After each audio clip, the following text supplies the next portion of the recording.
You're watching someone fix something complicated while you're standing there panicking. The laptop died 3 hours before your deadline, and while you're spiraling about lost work and missed opportunities, they don't say anything. Just look at it the way a doctor studies an x ray, then quietly get to work. But here's what really catches you. This same person who can diagnose circuit boards and trace broken pipes also left the party early, avoids group chats, and seems to prefer Saturday nights alone in the garage with a socket wrench over almost any social situation. And suddenly you're wondering, is this solitude a personality choice, or is it something wired deeper?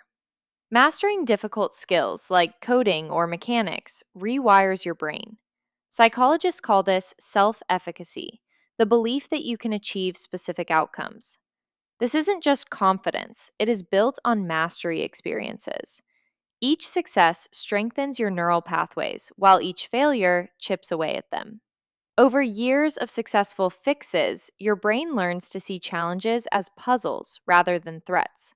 When a crisis hits, you don't spiral. Your brain simply shifts into a pre established problem solving mode, reinforced by hundreds of previous wins. But this same wiring that makes focus possible also makes social environments genuinely draining. A brain optimized for deep, uninterrupted concentration experiences constant interruption, conversation, group dynamics, unpredictable social demands as friction. It's not that they prefer solitude, it's that their nervous system has been shaped by mastery to require it. When you're 9 and something breaks, instead of calling for help, you sit with the problem until you solve it. That successful moment becomes proof your brain files away. I don't need anyone to solve the hard things. Each time you fix something alone, the neural pathway reinforces itself. High self efficacy transforms challenges into puzzles rather than threats.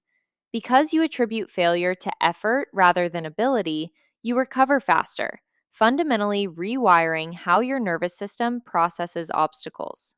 Over time, your brain decides you operate best in the gap between broken and working. This becomes your default mode: competent, focused, and fundamentally alone.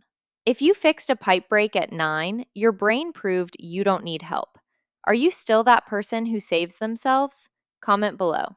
Here is how that wiring functions in adulthood. Some fix things out of genuine fascination. Their solitude is full and their focus is simply absorbed by the problem.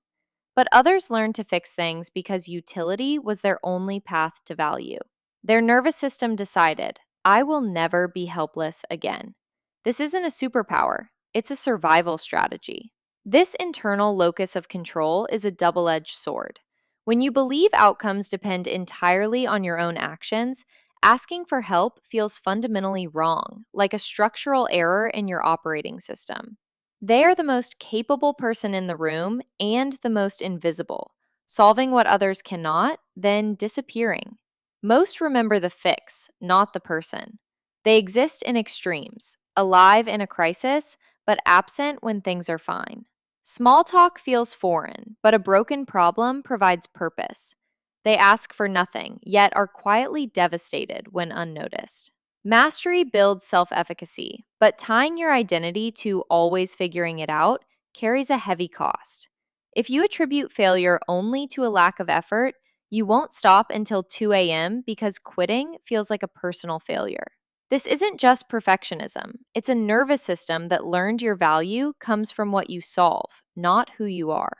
Your solitude is the price of proving your worth through mastery. Subscribe for more psychology that helps you understand yourself better.